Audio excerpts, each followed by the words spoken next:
So this guy has been a taxi driver for the past 15 years, and he has a story that happened to him that he says if he hadn't actually seen something, he would have never believed. Like, if someone came up to him and told him this story, he would have thought they were lying. So on this particular night, he was actually waiting outside of the airport when this guy that didn't even have a suitcase on him came and asked for a ride, and the only reason he accepted was because that ride was on his way home, and after dropping him off, he was like, I want to go home, I want to go to sleep because I still have to wake up early the next day. The place where this man needed to go to, he had gone very few times, and he knew that it was this little town that was right next to the sea. He knew that this little town had a lot of like really old houses, but they had started building these big luxurious houses on like the other end of where that town is. He explains that where he dropped off this guy was in one of those big luxurious houses, but they looked like they were empty, like no one was living in them still. Before the man actually gets off, he asked the taxi driver if he could wait for him to get into the house just to make sure like nobody was in there and things like that. He obviously agreed, and the man went inside. He saw that he turned on the lamp, and then he came back and actually gave him a tip just for waiting out there for him. After this, obviously he's excited. He's about to go home and go to bed, and he was,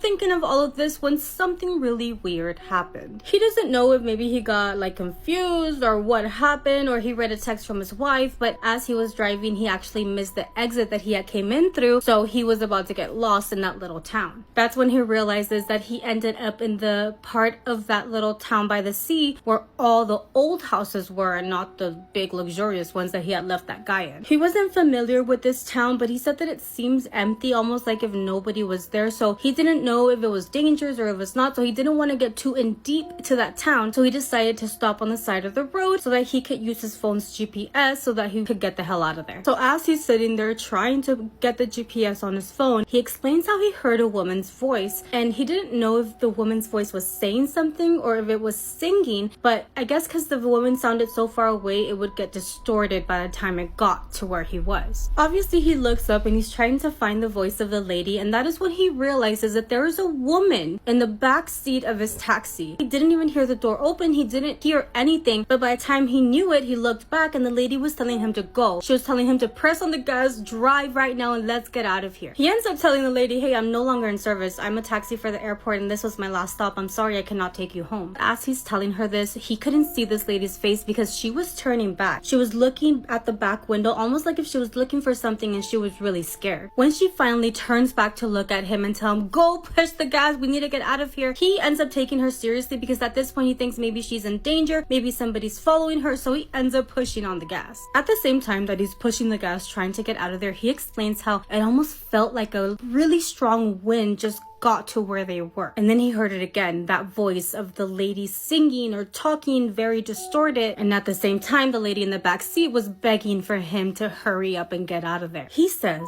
that as he's trying to get out of there, in that very moment he saw something get right next to his car. He couldn't make out what it was. He couldn't make out if it was like a human or an animal or something, but something was definitely there next to the car when he was ready to take off. He says that when he took off, he could hear that girl in the backseat talking to herself, telling herself, I never get out this late. Why did I come out this late? I should have never stayed here this late. He interrupted her and said, hey, I'm on my way home and I can't really go that far out, so where do you want me to leave you? As they got to the main road, they ended up seeing that there was a bus that was still running, so she asked if he could speed past the bus and dropped her off at the next stop so that she can get on the bus once the bus gets there, and he agreed. He ends up getting her to the stop before the bus gets there, but right before getting out of his taxi, she said something really fucking strange. He said that what she said even got him thinking that maybe she has mental health issues, like maybe this lady was not in her right mind. But ironically, what she said was the only explanation that he could think of what had occurred, what he had seen, and what happened back there in that little town by the sea. She tells him, don't accept any rides going to that town, especially in nights like these, because the siren comes. He's like, it's obvious that she wasn't talking seriously, right? There's no way that she was referring to like a mythological siren. Yeah, there's no way she was saying that, right? Obviously she was talking crazy. But then he sat there and he's like, the wind.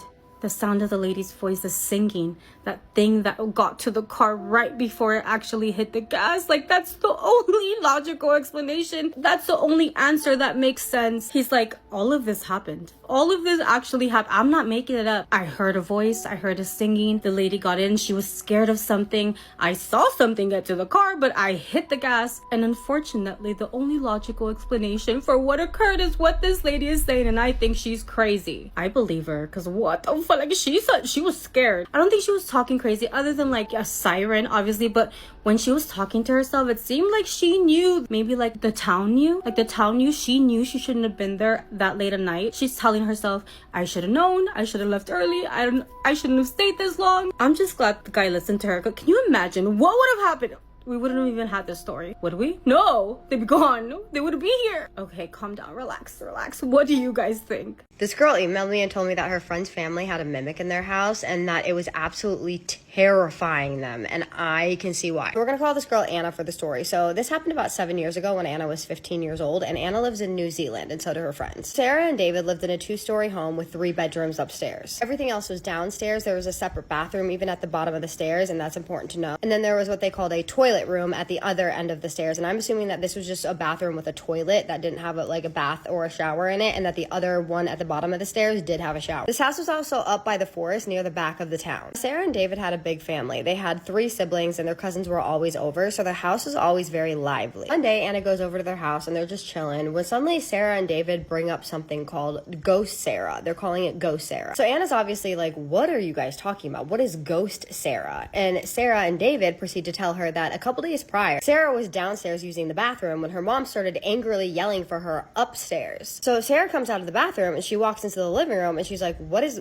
going on? Like, why are you yelling at me right now? And why are you yelling up the stairs? Everybody just kind of looks at her and was like, well, why were you ignoring us? And she's like, what are you talking about? And they're like, and how did you get downstairs so quickly? So Sarah is super confused at this point because she had been in the bathroom for a while and she had not been upstairs. And she definitely wasn't upstairs when they were calling out to her and yelling at her. But her cousins are like, no, we saw you walking up the stairs between the 2 bedrooms from the bottom of the stairs. Now, Anna is obviously a little creeped out by this, but she did say that their cousins were avid weed smokers, and so she kind of just thought that they were a little out of it, and maybe this didn't really happen. But that all changed for her one day. So one day, Anna goes over there, and it's just Sarah and David's mom, and Anna. Now, Anna and David are downstairs play fighting in the living room, while Sarah is downstairs in the bathroom by the stairs taking a shower. Well, as Anna and David are play fighting in the living room, Sarah and David's mom comes over to David and is like, hey, can you please do the laundry upstairs? And he's like, no, I'm not doing it. And she's like, no, can you please do the laundry upstairs? And she continues to ask him, and he keeps refusing to do it. Anna is watching him like, you are being super rude. Like, this is your mother. Listen to her. Go upstairs and do the laundry. And she's just thinking that David is being lazy. So Anna and David kind of get into an argument about it because she is like,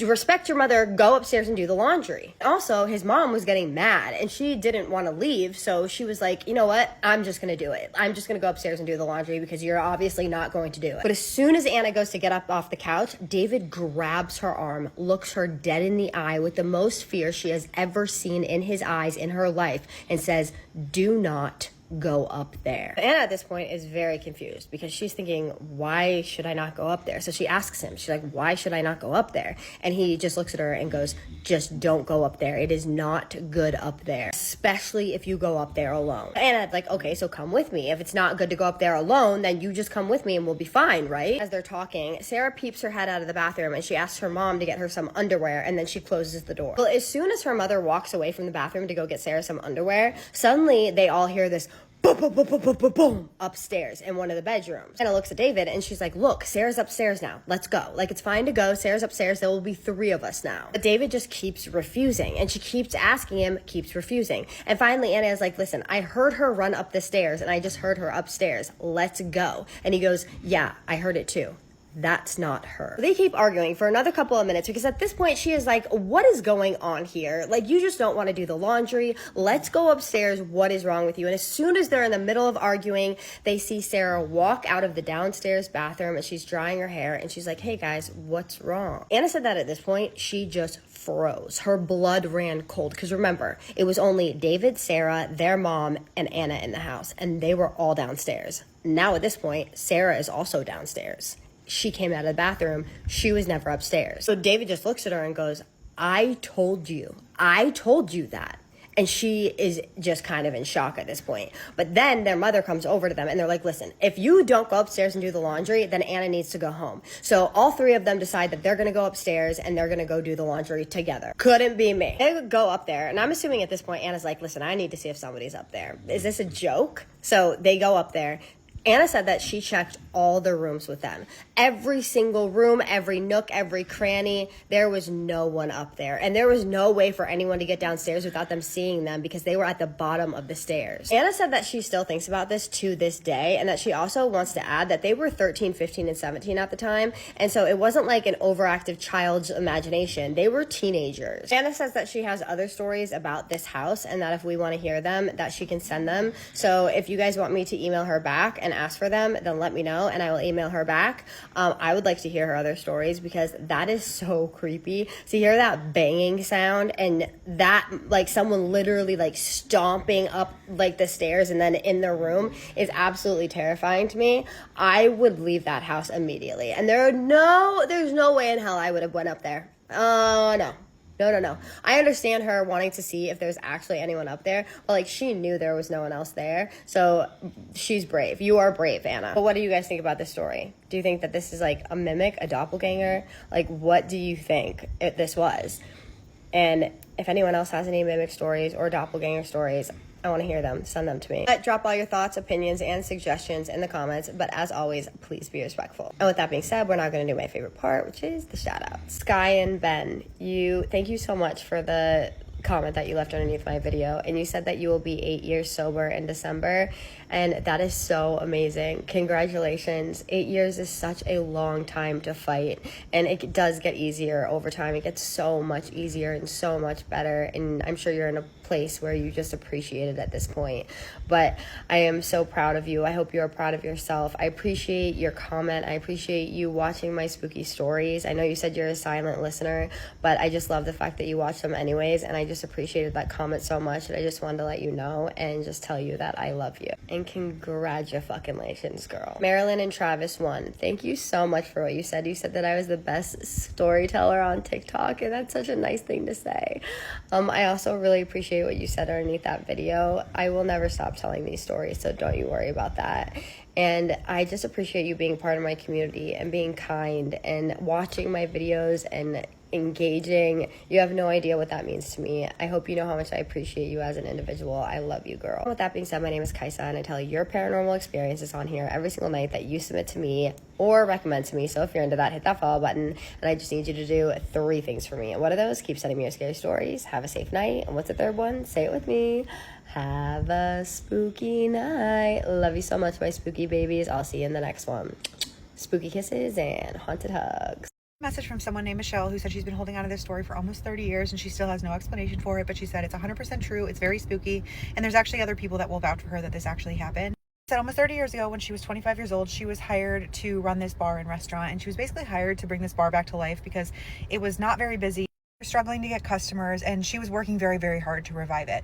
And this was in Kentucky. It was called T-Bones. I don't know if it's still there, and I don't know what part of Kentucky it's actually in or was in. But anyway, she said that there was basically split into 2 parts. One side was a higher end steakhouse that was open during the day for lunch, and then they were open for dinner service as well. And then the other side was a bar section that opened at 4 p.m. Michelle obviously was working a lot of long days as the general manager of this restaurant. And she said one day, about 2 hours before open, she was sitting in the office. She had the door partially open, and she was placing a wine order when all of a sudden there was a head that popped into her partially opened office door.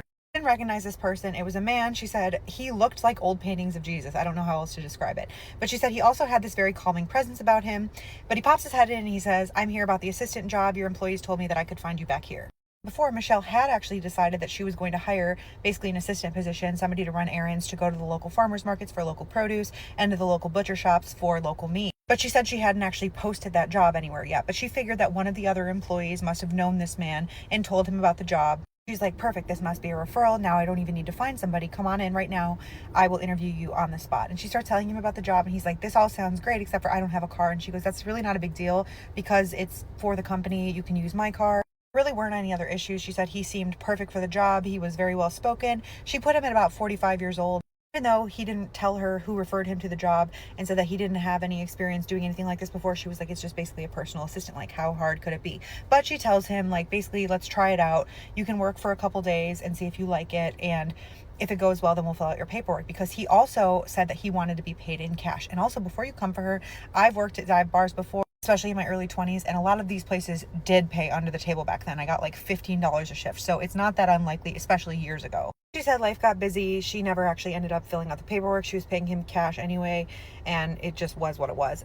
She said that he was actually one of the best employees that she had. He was always on time at work, and he always walked to work, but on colder days or when it was raining out, she would actually offer to pick him up sometimes because he was on her route. She had been to his house. She met his sister, who he lived with. So they lived in a very nice house. Everything's all fine and great. But about 6 months after this man started working there, he doesn't show up for work one day. And she's like, that's really unlike him. Calls the house, because keep in mind, this is 30 years ago. People didn't have cell phones back then. And it just goes to the answering machine. Next day, he doesn't show up for work again. She tries calling the house again. Again, no answer. Finally, after a few days, his sister calls her back from the house phone. And she goes, I'm so sorry, I was out of town. Like, what's going on? And she goes, we haven't seen your brother in a few days. He hasn't showed up for work. It's just very unlike him. We're worried. And she goes, oh, well, I saw him this morning out back. Let me talk to him. I'll figure out why he hasn't been going to work, and I'll have him call you. He doesn't end up calling her that day. But that night, she goes to bed. She's laying in bed. She's about to fall asleep. And she said she was laying on her side of the bed. And from where she laid, she could see down the long hallway past her daughter's room where she kept a nightlight. And right before she falls asleep, she has this sensation of being watched. So she pops open her eyes and she sees Kevin on his hands and knees at the end of the long hallway. And she said his normally well-kept hair was like brushed down, touching the floor. And his head was like crooked in this unnatural way, the way that you would expect something out of a zombie movie. She sits up, she screams his name, and then her husband wakes up. She looks at her husband to be like, this man's in our house, and then she looks back and he's gone. Her husband's obviously like, you had a really bad dream, that wasn't real. And she was like, I was terrified because I felt like it was 100% real. I could not sleep that night at all, so I just stayed up. The next morning, she waited, she called his sister, and his sister answers, and she's crying, and she tells her that they found Kevin the night before. He had passed by his own hand in the garage. Sister tells her that she had been getting ready to call her when the phone rang, and it's just been a really rough morning. And she goes, oh my gosh, I'm so sorry. He was a great employee. I will do whatever I can to help you. And his sister's like, okay, thank you. And so in trying to help his sister with the arrangements, they needed his social security number because his sister didn't have it. I was like, oh, no worries. We have his employment record on file. I'll just pull it from there. Well, she looks and she realizes they never filled out the paperwork. And then she asks his sister, like, you didn't find his ID in his wallet or anything? Like, you can't pull it? And she goes, no, I opened his wallet after he passed and all I found was cash. I was like, well, can you go to the DMV or can you go to public records? And she's like, I've done all of that and there's no record of his existence. Michelle's like, look, I want to help, but this all seems really weird. Are your parents still around? And she's like, no, our parents passed. I've actually only known about him for about a year or so. I didn't even know I had a brother. And then Michelle said that she found out that the way that the sister found out about him was very similar to the way that she met him. He just apparently popped up in the sister's life and was like, I'm your long lost brother. And they loved each other as siblings pretty much immediately because he had all this evidence that he was in fact her brother. That was weird. The sister was grieving. They had him cremated and they were going to have, his arrangements. So then she's telling all of her employees, unfortunately, Kevin has passed. And she's asking the employees, like, actually, who's the one that referred him to me? And none of the employees knew him previously. All said that they really enjoyed working with him and that he had a calming presence on them, but none of them had known him. And she still doesn't understand how he even knew about the assistant job because, like I said, it wasn't posted. So she said all these years later, she is still wondering who he was. The name that was given to her was Kevin Schmutz. She said it still bothers her that she knew someone without ever knowing who they truly were. I have a scary Appalachian Mountains story for you. So, my family we have a cabin up in the Appalachian Mountains, literally in the middle of nowhere. Like, yes, it's in a little town, but in the middle of nowhere. Like, it's very random. So, surprisingly, not much has happened. But honestly, I didn't even know, like, we were in the Appalachian Mountains for a very long time until, like, a few months ago. And then I realized, oh, like, I do have some weird things that have happened. One of those stories is just hearing a woman in the woods screaming, which everybody says never follow that, never go towards that, don't answer, nothing. I remember just sitting out by the fire outside and surrounded by woods, and just hearing a woman screaming at the top of her lungs. Now, some people, there's a certain kind of cat that does that, and I remember my parents just being like, it's probably that. I don't know if it was that. Sounded like a woman screaming for her life. Also, just being able to hear, like, and when it's silent at night, just hearing footsteps running through the woods, through the leaves, and then sounding like they're stopping and just watching you. That's scary. Also, I'm in a parking lot that is empty at night right now, so it's a little bit scary. Okay, but the weirdest story. So, we have a boat. It's kind of like a lake house, near a lake. And one day we went out on the boat, my entire family. And so the way the house is set up, there's, the main floor you walk in, there's a, loft, which is an open upstairs, and then a downstairs, which has a few bedrooms, living room, that type of thing. And there's a door to like an outside, like downstairs patio type thing, which like looks straight into the woods. So we have 2 dogs, my family. We always take the downstairs area, and we always have made sure that that door is shut and both locks are locked. And it's hard to not have it shut and locked, and it's hard to open. Like, you have to yank it, and the lock, you kind of have to, like, it's old, so you have to really work hard, I guess. And so we were coming back, driving up the hill, and I look over, good thing I looked over, and I see my dog, and I'm like, stop the car, that's our dog. And then the other dog comes running, and the dogs were loose, they were out. And so my brother was freaking out, and we were freaking out. We were like, what is happening? Like, how did that even happen? Did somebody break in? So we got the dogs in the car and went back, and we went and checked it out. The door was wide open. And by the way, not windy at all that day, like nothing like that. The door was wide open and the dogs were loose, and this had to have been recent because we were just coming back. They could have ran away, like been gone. So I don't know. I was younger, so I don't know if my parents or anyone checked around the house for somebody being in there, but I don't think that could just happen. But I really, surprisingly, don't have many stories. Like, I know my family does, so I could ask them and make a part 2. But yeah, I actually really want to make a series of like reading scary stories, because I fall asleep to those every single night. So let me know. Let's read a scary story. Hi, I'm Jaina, and I'm from South Africa.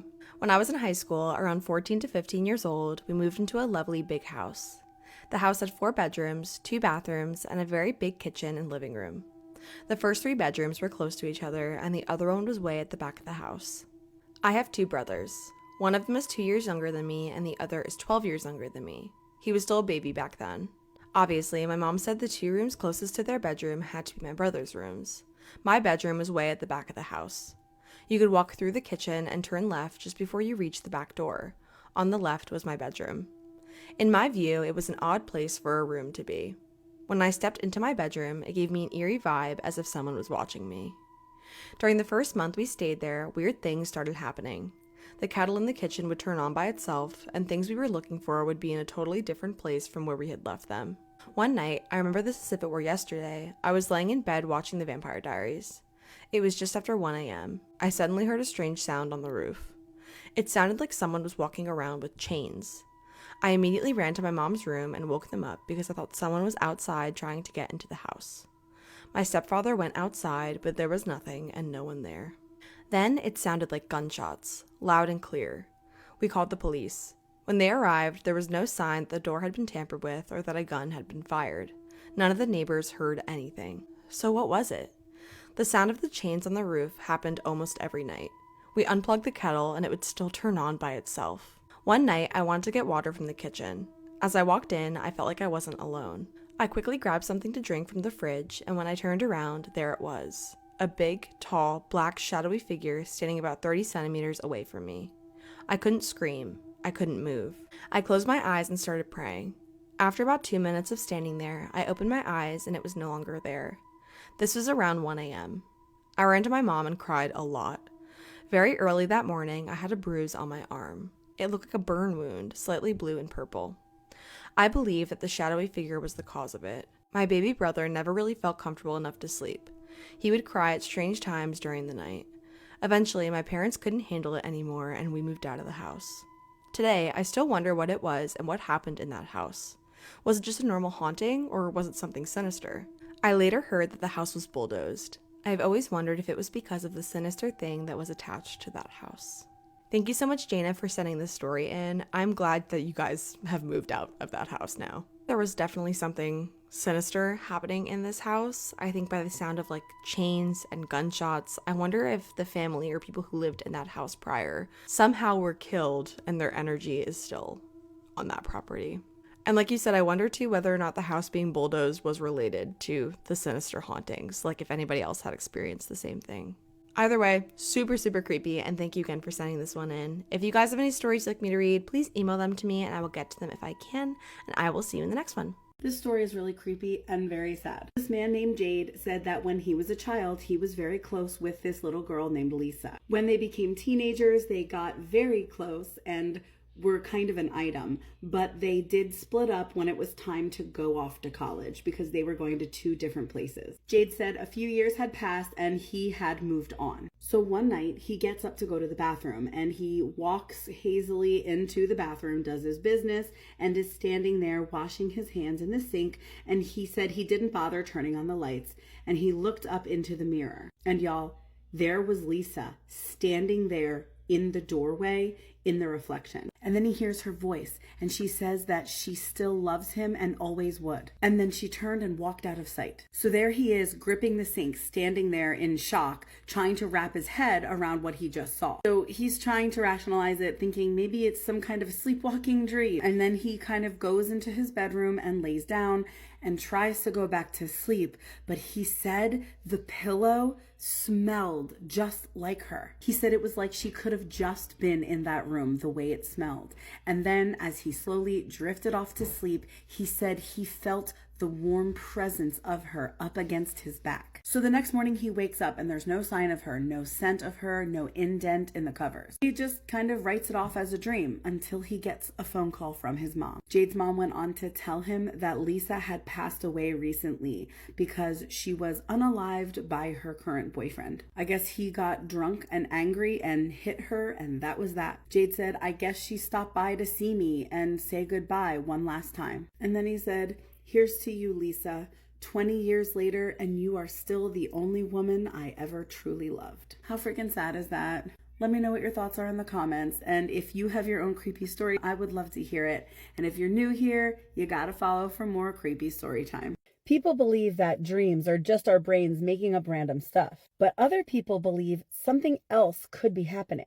That sometimes when we sleep, our consciousness can go somewhere else, somewhere real. This next story is a lot like that. The person telling the story, we're just going to call him Adam. Adam said it's 1991, and in the middle of the night, he's standing in the middle of his sister's living room. He said it must have been a full moon because even though it was about 1 a.m., he remembers being able to see inside this dark room very clearly. He's looking around the room and he notices a big mixing bowl with popcorn kernels sitting in front of the TV. He also remembers seeing VHS tapes stacked up nearby. He said he heard a noise behind him, so he whips around to find the normally very friendly Labrador retriever that his sister owns, staring at him and snarling at him, looking like Cujo. His fangs were bare, he was snarling, and the hackles were raised. All of a sudden, a bright flash of light kind of floods the room, and then he is awakened in his bed, feeling like he had just dropped into it from a great distance above the bed. And he thinks to himself, that was a weird dream.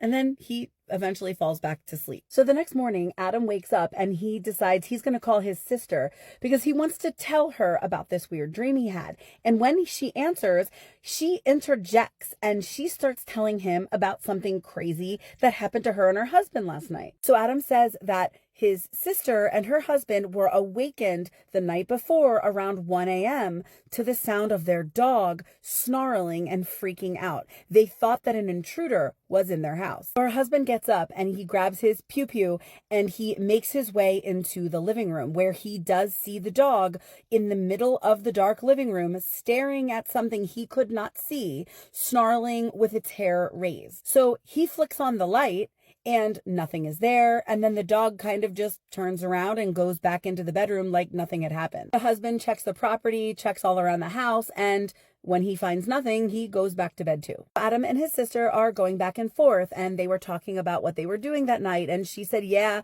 we were watching a bunch of VHS movies, and of course we had popcorn. Why? So he explains what he saw, and everybody's a little bit creeped out. And by the way, she lived about 450 miles away from her brother. Sounds a lot like astral projection to me. What do you guys think? Let me know in the comments. And if you have a creepy story of your own, I would love to hear it. And if you're new here, you gotta follow for more creepy story time. If you think dating's scary, you should try doing it in the Appalachian Mountains. Lipstick on so I can run this mouth.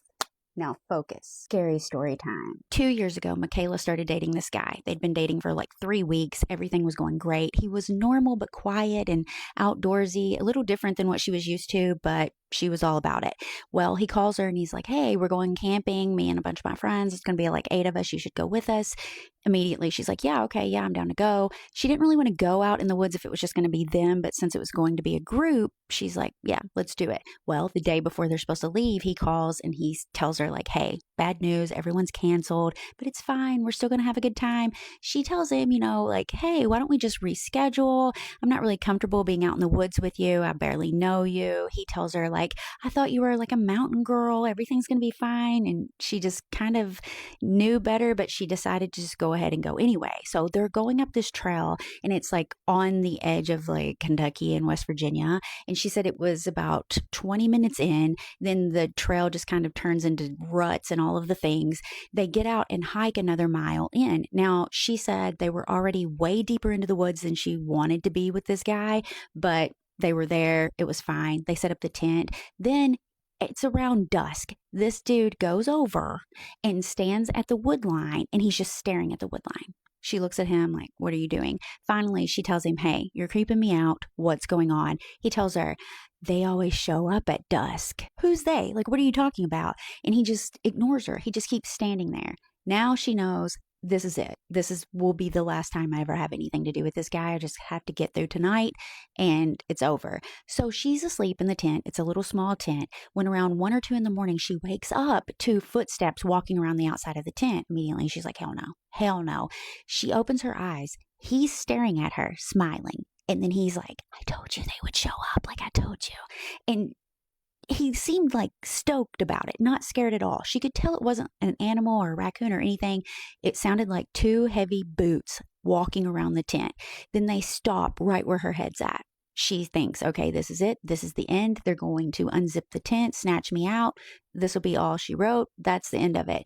And nothing happens. But she hears this wet breathing through the tent. She's looking at the guy. The whole time he's just like so stoked that this is happening. This goes on forever, it felt like. Finally, she said she must have fell asleep or something. I don't know. She wakes up the next morning. The sun's up. She jumps out of the tent, runs around the tent. She can't find any sign that anyone was out there, but she knows that it happened. He tells her like, hey, we're going to stay another night, right? No, absolutely not, sir. Pack this up. We're getting out of here. So they start walking out and she notices that there's boot footprints going in that matched theirs, like someone was following them, but none leaving, which meant whatever was out there, whoever was out there was still out there, right? She gets back, ghosts him, doesn't have anything to do with him, but she does see a couple of his friends later on, and she's telling them about like what happened and tells him like, hey, this guy, I don't know what's going on with him. And they said, what do you mean? We didn't cancel. He said that it was like 2 weekends later. They didn't know. He gave them the wrong time, and he purposely set it up to get her alone out there. So what was going to happen that second night? So ladies, if you are trying to date in the Appalachian Mountains and they want to take you camping, don't do it. A story came in from someone who said that I could call her Cam, and she said this took place in 2012. In 2012, Cam said that she was home from college for the summer, as was her boyfriend. She said that the one thing that they loved to do all summer was boating. That was their thing. They lived near the water. If they weren't working, they were on the water. Now, because they were always on the water, her boyfriend ends up reconnecting with this guy who she says we can call Dan. Dan lives on a big property right by the public boat launch. Cam said that her boyfriend knew Dan from like middle school, but hadn't seen him since like 8th grade. So they end up reconnecting with Dan, and since Dan really enjoys going out on the water and they really enjoy going out on the water, they end up hanging out a lot. They would spend the day on the water, they'd leave from the public boat launch, and then on their way back, they would just stop at Dan's house because it was right there. Cam said that Dan lived with his mom and his mom's creepy boyfriend. And that's all that she refers to him as, just creepy boyfriend. Anytime that they would go to Dan's house, this guy was always just right in her face. And she said that there was something about him that just made her skin crawl. Something wasn't right. As the summer goes on, they are spending more and more time at Dan's house, and Dan's mom's creepy boyfriend is starting to weird her out even more. There was one incident in particular that Cam remembers that really stands out to her, but one day they were all over there and they all decide they're hungry, so she actually volunteers to go get food. She said it wasn't boys being rude or anything. She was going to leave them there and she was going to ride by herself. She just needed to decompress and need a little alone time. As Cam is walking up to her car, mom's creepy boyfriend comes out of nowhere, grabs the door handle on the passenger side, and goes to get into the car. He says, "I'll ride with you." Cam says very politely, "That's okay. I can go by myself." She said that this guy's face drops. He just looks at her and says, "A pretty girl like you shouldn't be running around by yourself in the dark." And she said that it was just creepy. Not so much what he said, just the way that he said it, but he just gets out of the car and walks off. About a week after this, they are back at Dan's house, and Cam says this is when she starts to notice that Dan might be a little bit unhinged. They are sitting there, hanging out, everything perfectly fine. Next thing you know, Dan comes out with a pew-pew, aims it into the woods, boom. No warning, no joke. Dan walks into the woods, grabs the squirrel that he had apparently pew-pewed, and comes walking out of the woods with it by its tail like it's like some sort of a trophy. Cam said that she was actually studying ecological conservation, I think she said. So this really didn't sit right with her because she was wondering, what are you doing? Not to mention, he had a pew-pew. Just what are you doing? But she says that that wasn't even the worst part. He sits down, he skins it, cooks it over an open fire, and eats it right in front of him. At this point, Cam is thinking, I'm good on this. Thank you. Shortly after this, her and her boyfriend leave for obvious reasons. They're in the truck, they're riding home, and Cam asks her boyfriend, "What was that?" And he doesn't really have an explanation. And then Cam asks, "So where is Dan's mom?" Because in all this time that they had been at Dan's house and spending time there, they had never seen his mom. Cam's boyfriend says, "I don't know. I really don't know." Now, they had asked about his mom before, and he had always given answers like she's out of town, or she's working, or she's at a friend's house, but just never there, never like saw her with their eyeballs. But after this man eats the squirrel, they decide to distance themselves a little bit from Dan. But unfortunately, that's very difficult because Dan lives right by the public boat launch. And any time that they would take the boat out or bring the boat in, Dan and Dan's mom's creepy boyfriend would just be standing outside. They never went anywhere. They never left. They didn't go to work. Nothing. They just like stood there together. So anytime they would be leaving from bringing the boat in, they'd wave them down. One day, after Cam and her boyfriend had taken the boat out, they're bringing the boat back in, and they get to kind of like in front of Dan's house, and they realize that Dan and Dan's mom's creepy boyfriend are back in like a detached shop on the property. They wave them down. Come on, come on. And they're like, okay. Cam and her boyfriend are pulling their truck back to this detached shop, and Cam says that before she even gets out of the truck, the smell hits her. She said it was unlike anything she has ever smelled before. Rotten, but yet sour, yet like tangy. They pull up to the shop, they get out of the truck, smell hits her even more. She says, "It is stuck in the back of my throat," and she actually ends up gagging. After she does this, Dan's mom's creepy boyfriend walks up to her and is like, "Are you okay, pretty girl?" Just a creep, you know? And she says that after Dan's mom's creepy boyfriend says this to her, Dan actually loses it and goes after his mom's boyfriend. Basically goes off and tells him, "You know that I don't like when you talk to her like that." But Cam said that this was not a protective anger. This was like a possessive anger, if that makes sense. Cam says that Dan's mom's creepy boyfriend doesn't even say anything. He just laughs really creepily and turns around shaking his head and walks back into the shop. That smell is still stuck in the back of Cam's throat. It is making her nauseous. So she tells everyone, listen, I think I'm having like a little seasickness, maybe a little motion sickness from being on the boat all day. I gotta go home. She looks at her boyfriend. They're out of there quickly. Get in the truck, get back on the road. They ride in silence for a few minutes. And Cam says that her boyfriend asks her, did you smell that? Cam says she tells her boyfriend, yes, I did. What was that? And her boyfriend tells her, I don't know. Cam is trying to reason this in her mind, and she is thinking, I watched this man pew a squirrel and then like eat it right then. There's no telling what he has laying around back there. Who knows? But she does say to her boyfriend, that smells like something, like, I feel like we should call the cops or something. And her boyfriend looks at her and says, what are we going to tell them? Hey, our friend's garage smells bad? Cam says she thinks about it a little more and lets it go. They do not encounter Dan or Dan's mom's creepy boyfriend the rest of the summer. They go to a town over to use the boat launch. Something about that evening in particular, something wasn't right, and they just, with everything that had happened, they were done. So Cam and her boyfriend end up going back to college. They don't go to the same college. She said that her boyfriend was about 3 hours away. A couple months go by. Totally uneventful. Then one evening, her boyfriend calls her. He's almost hyperventilating. He can't even breathe. And she is wondering, like, what's going on? Are you okay? Boyfriend ends up telling her they found Dan's mom. Oh yeah, they found Dan's mom in the refrigerator in that detached shop that they had been standing outside of that evening. And she had been there for a while. Come to find out, Dan and Dan's mom's creepy boyfriend had actually unalived Dan's mom and hidden her in the refrigerator. They had continued to collect her disability checks, which is how they survived without going anywhere or ever leaving for work. But Cam said that money was not the motive for this. Dan and Dan's mom's creepy boyfriend were actually in a schmeck-schmamole relationship, and Dan's mom was in the way, so they got rid of her. After Cam hears this, she said, it all makes sense. Every bit of it. The never seeing his mom, them never leaving, the smell. That night when Dan yelled at his mom's creepy boyfriend and sounded possessive, not protective. But Cam stepped back and she looked at the entire situation and realized that Dan had been groomed. This didn't happen overnight. This boyfriend and Dan's mom were together for a long time. This was an adult who took advantage of a vulnerable child, and then things escalated. And Cam says that's the reason why I'm not using his name. That's the reason why I'm keeping everyone anonymous, because that child was groomed. Because even though Dan was 19, 20 at the time, Dan's mom and this boyfriend had been together for 5+ years. Cam said she has not looked into this case. She doesn't know if he's going to get out, if the creepy boyfriend is going to get out. She doesn't know. She moved across the country and never is going to see Dan or Dan's mom's creepy boyfriend ever again. Thank goodness. But she did say that she does spend a lot of time regretting not making the phone call that she wanted to make when they left Dan's house and smelled that smell. She said, would it have mattered if they had come a couple months earlier versus, when they did and found his mom a bit sooner? She says she doesn't know, but she always took that as a lesson where, like, if something feels off, just make the call. Just make the call. But that is today's story. I don't know what's going on with the algorithm. It feels weird here. So I'm just going to post through it. So I'll be back again tomorrow. Yeah, tomorrow is about the Colorado mountains. So I will see you then. Okay, bye. The top 10 creepiest states in America. Number 10, Florida.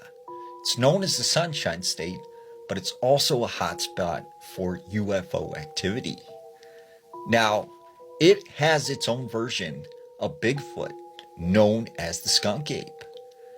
And you have some very terrifying places like the oldest town in America, St. Augustine, the Everglades, and Robert the Doll.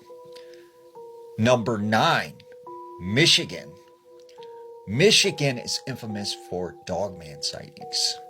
This werewolf-like creature that looks like a half dog and half man.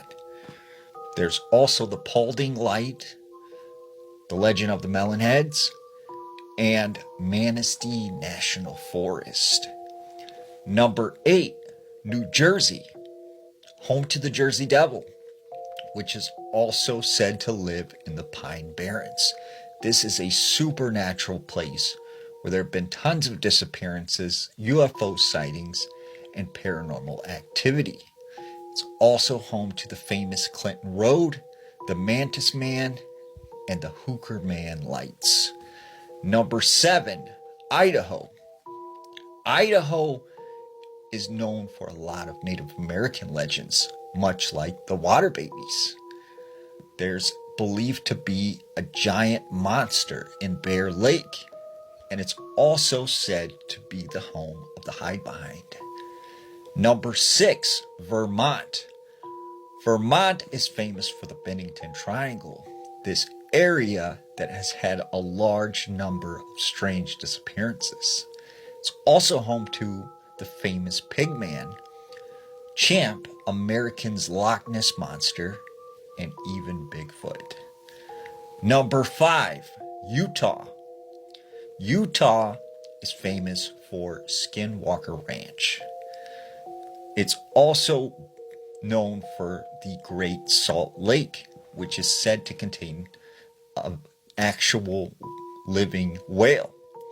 It's also said to have many cryptids. Now, you've heard of Area 51? Utah has Area 52. And there's even believed to be Montezuma's lost treasure in southwest Utah. Number 4, California. California is most famous for the Sierra Bigfoot and the Sierra Nevada mountains, where there have been many disappearances, UFO sightings, and most famously, Bigfoot.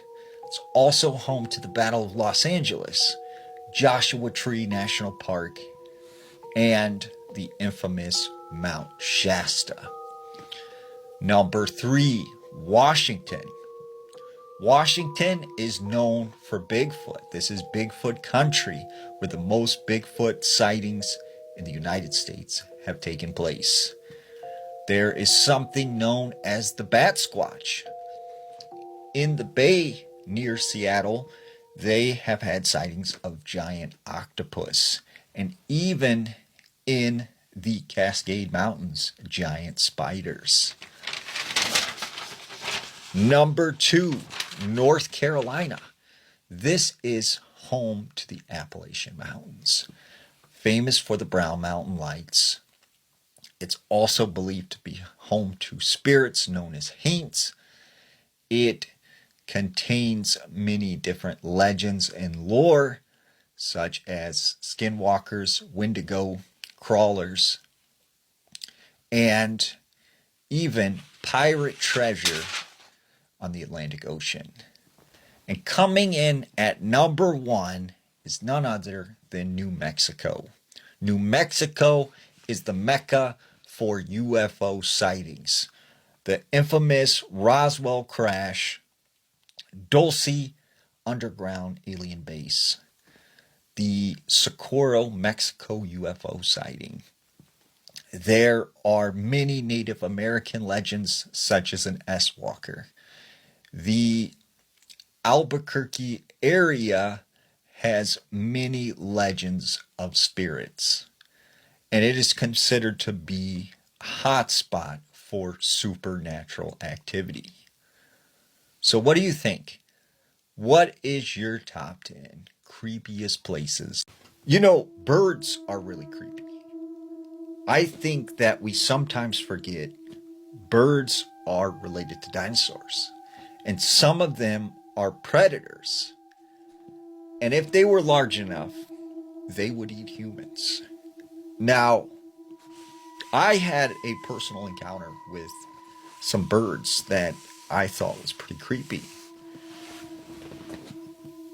So one night I was asleep and I awoke to a whoo, whoo, whoo sound coming out of the window.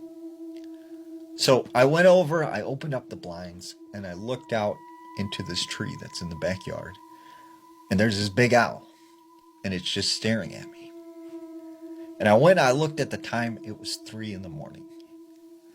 So a couple days later, I go to this nature park with my dogs to take them hiking. It's late at night. I figured we'd go, there wouldn't be anyone there, and we could just let them run off the leash. So me and the dogs get out of the car, we start walking this trail. And as I'm walking, the dogs are ahead of me, I hear, hear an owl. And I look up in the tree and I see this very large owl. And from my assumption, I think it was a great horned owl. It was probably, 2 to 3 feet tall. I mean, this thing was huge. And then all of a sudden, I start hearing another owl in the opposite direction. And sure enough, up in the tree, another large owl. And then I hear a third owl. And it's right in front of me, up in this tree. And I was like, that's weird, because I've seen one owl before, but I've never seen 3 owls all at the same time. And they were kind of vocalizing back and forth to each other, like they were communicating. So I just kept walking with the dogs, and these things were kind of like flying from tree to tree, following us. And finally we get to like this little bridge, and I remember the owls started getting really loud, and they were really talking back and forth to one another. And that's when I see one of the owls swoop down towards my 90-pound lab. It tried to grab it and pick it up, but it couldn't. So it let go and it took back off up into the sky. And this terrified the dog. Like, the dog took off running back towards me. And we just got out of there. We took off running as fast as we could. But I've never seen an owl actually try and go after a 90-pound dog, which to me, that was creepy, being alone in the woods. And yeah, I mean, it was a really creepy experience that I thought was freaky. Might have known the story of real life boogeyman. What is going on with Jim Carrey?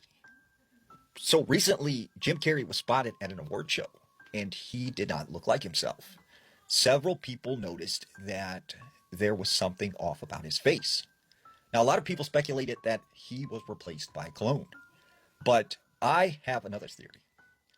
I think perhaps that was a mimic that was at that award show. Now, there's a very famous story out of the eastern part of the United States. There was this man named Kevin. Kevin lived in a holler in the Appalachian Mountains with his mom, his dad, and his brother and sisters. And on the weekends, his parents would often leave him alone watching his brothers and sisters. So one Friday night, his parents went out somewhere and they put him in charge. Most of the night goes pretty normal, and he gets his brothers and sisters to bed. But later that night, as he's laying in his bed, he begins to hear his brother's voice. And at first, he thought his brother was, up out of bed, like running around the house. But as he gets out of his bed, he starts to notice his brother's voice is coming from outside. And so he thinks, oh no, like my brother's gone outside. I need to get him inside, because if my parents get home, they're going to be very mad. So he goes outside of the house, and when he goes out the back door, he starts hearing his brother's voice, and it's coming from the shed. So he goes over to the shed, and he starts yelling at his brother, like, you better get inside, you're going to get in trouble, like, don't make me come in there and get you. His brother doesn't respond. So once again, he says, you better get out of their shed, or you're going to be in big trouble. And once again, he doesn't respond. So he goes to the front of the shed, he opens the door, and he can see this figure over in the corner. It looks like his brother.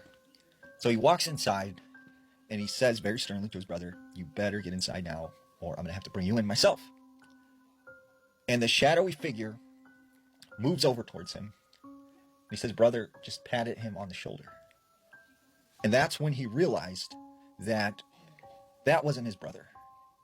So he made his way out of the shed, and he ran back inside, and he shut the door and he locked it. And he goes directly to his brother's room. And when he opens the door, he sees his brother is in bed, passed out. And that's when he starts hearing this banging coming from the back door. And at this point, he was terrified. And he starts hearing his brother's voice calling him from the back door to come outside. But when he looks, his brother is still in bed sleeping. This went on for several hours until his parents came home. His father searched the property. He couldn't find anything, and he penciled it into being just his imagination. Well, not too long after that, he said once again, one night he was asleep, and he woke up to the sound of commotion coming from the living room.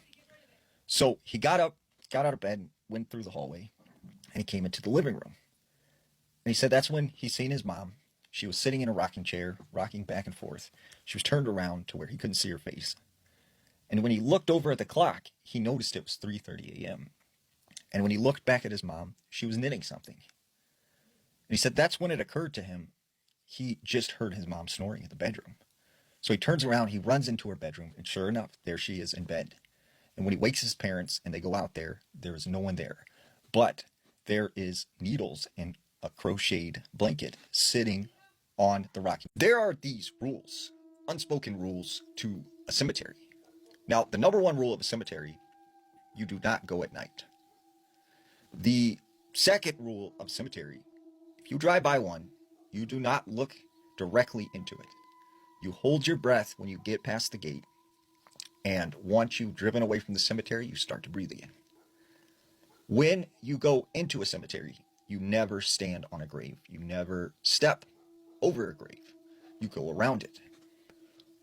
If there are tombstones, you do not sit or play on the tombstones, because many people believe that disturbing these burial sites can bring about bad energy. And the last thing to remember, the last rule, is never ever scream in a cemetery. Now, there was this woman named Kathy. Kathy said her and her friends, they were bored one Friday night. And they decided, let's go to the cemetery. So they pull up and they get in the cemetery gate and they park their vehicle. And she said they got out and they started to walk around the tombstones. And she said one thing she always remembered was never step on the graves. But it was so dark they couldn't really see where they were going. And she realized she was stepping right on top of these graves. But she said that's when all of a sudden they started to get this feeling like they were being watched. She said all of a sudden, her and her friends, they looked over by these tombstones and they noticed that they were sort of glowing. And right next to them were a pair of feet. And these feet were chained. And she said the feet were walking by themselves. And as they're staring at this, watching this take place, hands started to reach up from the ground. And they started screaming. They take off running back to the vehicle. And they all jump in the car. As they're going out the cemetery gate, they felt something hit the car. And all of a sudden the driver was like, I can't move, like the vehicle won't go. And the tires were spinning as if something were holding the car into the cemetery. And eventually, whatever it was, it let go. And they were able to get out of there. But they said they would never go back to the cemetery at night. And they would never step on graves again. I need to tell you guys this ghost story. I'm 37 years old, and I recently had to move back into my parents' house. Not by choice, just life happening. But here's the thing. This isn't just any house. My parents built it in the mid-90s. Brand new construction. No history, no previous owners. I grew up there. Every memory from childhood is inside those walls. And I was absolutely terrified of the basement. Now I know. Every kid is scared of a basement. It's dark. It smells different. The air feels heavier down there. But this wasn't just normal kid fear. I remember standing at the top of those stairs and feeling like something was waiting at the bottom. Not moving, just there. As I got older, the fear faded, but the noises didn't. My parents always brushed it off. New house settling. Pipes. Wood expanding. You know, the usual explanations. Except the sounds never stopped. One night, when I was maybe 14 or 15 years old, everyone in the house woke up at the exact same time because we all heard it. The basement door open. This wasn't a subtle noise, not a maybe it was the wind sound. We heard the handle turn. We heard the door creak open. It was so clear that my dad grabbed his gun and went downstairs. He cleared the entire basement. Nothing. No open windows, no broken locks. No one was there. We all just went back to bed, but I couldn't sleep. I couldn't sleep because when something opens a door in your house and no one is there, that sticks with you. Then there were the stairs. It's a 2-story house, and like every house, there are those 2 or 3 steps that always creak. You learn them. You memorize them. As a teenager sneaking around at night, I knew exactly which steps to avoid. But there were nights when I'd be in bed, completely still, and I would hear those exact steps creak. This wasn't a random house noise. Not all the stairs. Just those specific steps. One, and then another, slow. Like someone walking carefully, avoiding the ones that didn't make sound. That's when it started to feel intentional. The worst thing happened when I was about 19. I was home alone one night, laying on the couch watching a movie. It was quiet, just the TV on at a low volume. Suddenly, right next to my head, I heard the unmistakable sound of a coin hitting the hardwood floor, like someone had flicked it hard. It hit, and then it started spinning. You know that sound. That metallic spinning sound that echoes and wobbles as it loses momentum, round and round and round, slowing until it fell flat. I didn't move because it sounded like it landed right beside me. When I finally turned and looked, there was nothing there. No coin, no object, nothing on the floor, and I searched the entire room.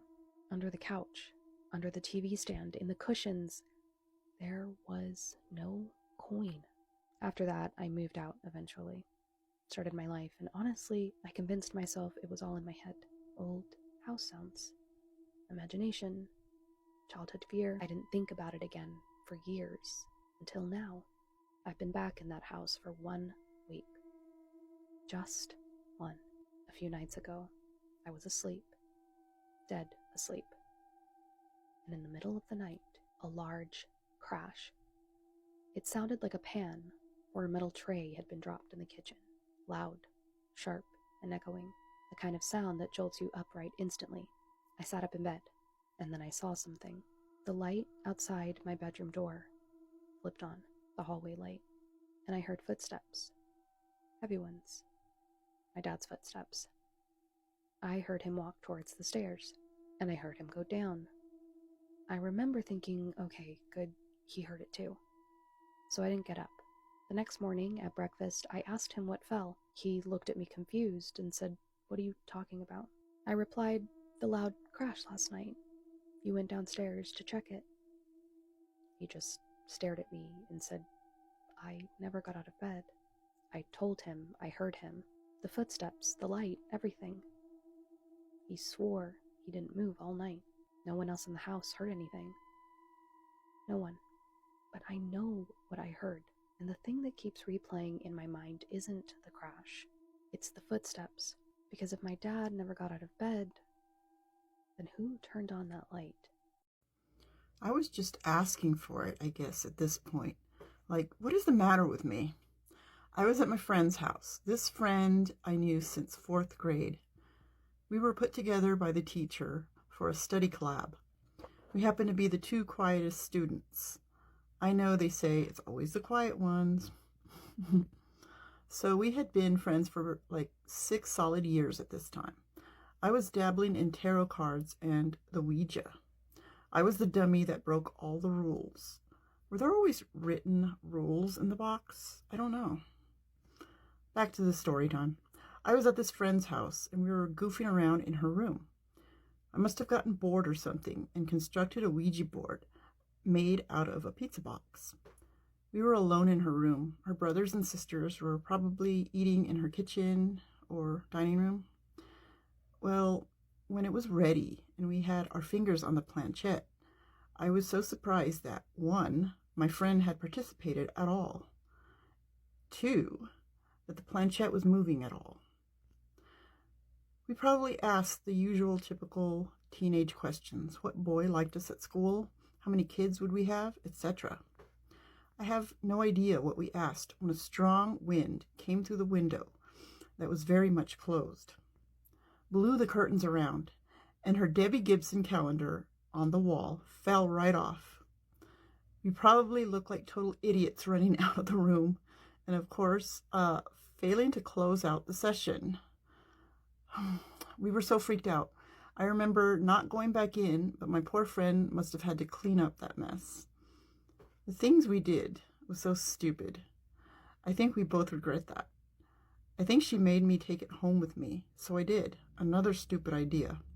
I'm sure if I had tossed it in the trash, it would have just teleported to my house a few blocks south. For more spooky story times follow. Bye. Okay, hi again. So this is one of the odd stories that took place outside of my home. This was at school.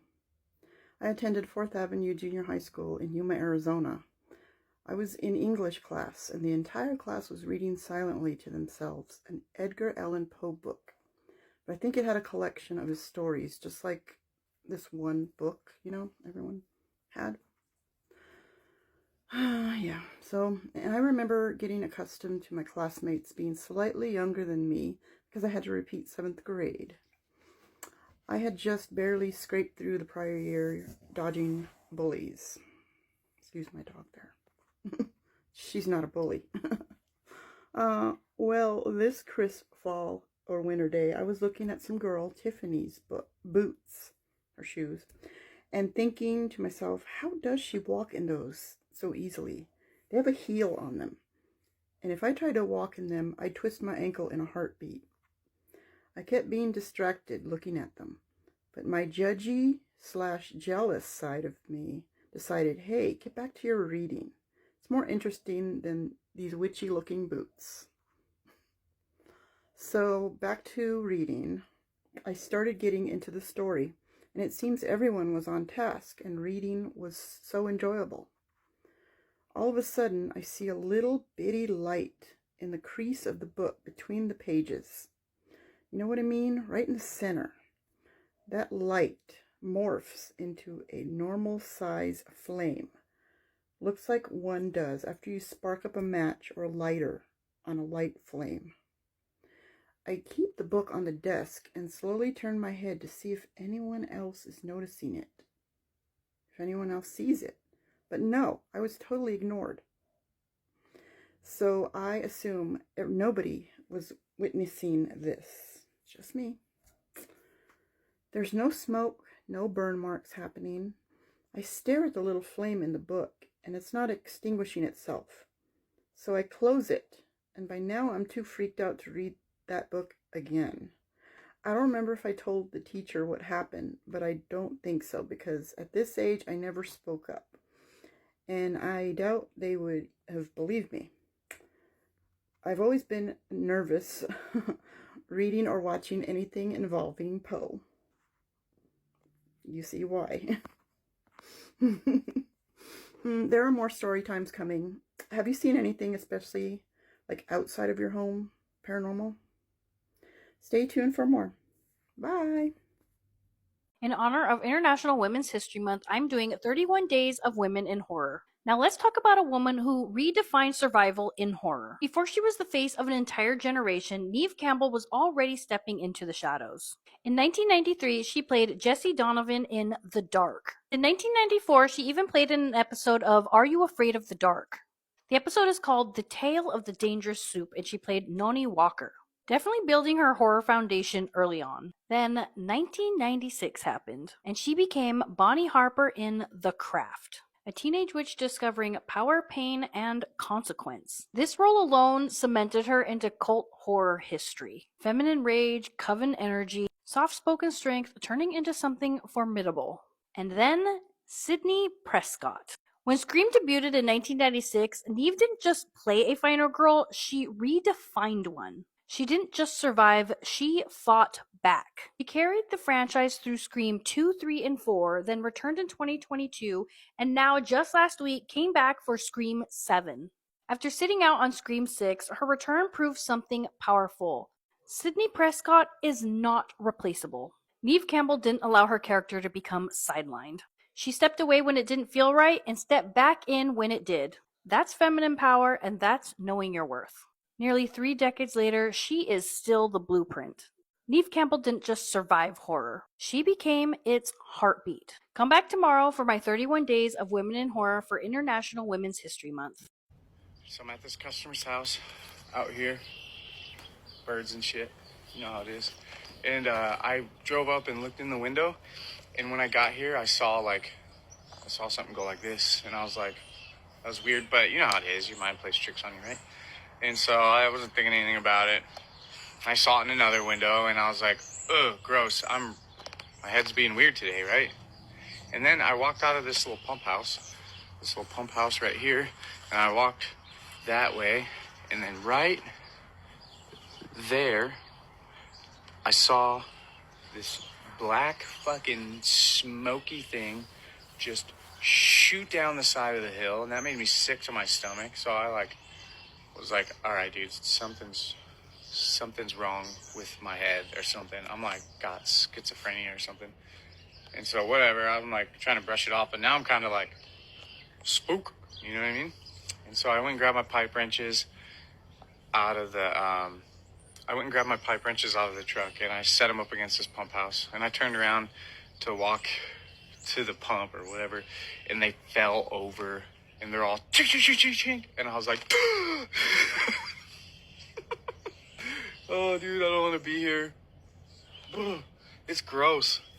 I never been honestly freaked out by something before, ever. So this black shadow feels more scared of him than him of it. It feels more like an animal. It has like animal type energy. And not human. And not ET. This feels like animal type creature. It's not in body. It's not demonic. Like feels like it's lost its way. It lives out in the woods. I've never seen anything like this. I've never felt anything like this. It lives in the woods. It can take on a physical shape, which is why he was able to see it so like clear. And there's many of them. I don't know where he lives. I didn't research. It feels like an Appalachia type thing to me because it's one of these weird like beings / creatures that like have these mythical tales around them but are real. And they're actually, though, when you experience them, like if you let yourself experience them intuitively, like I said before, they're actually more scared of us than we should be of them. They aren't trying to harm, but they do come up for food. Honestly, I sound crazy even saying all this. They feed off of actual physical, like little creatures. It's so weird. I don't even know what more to say to this.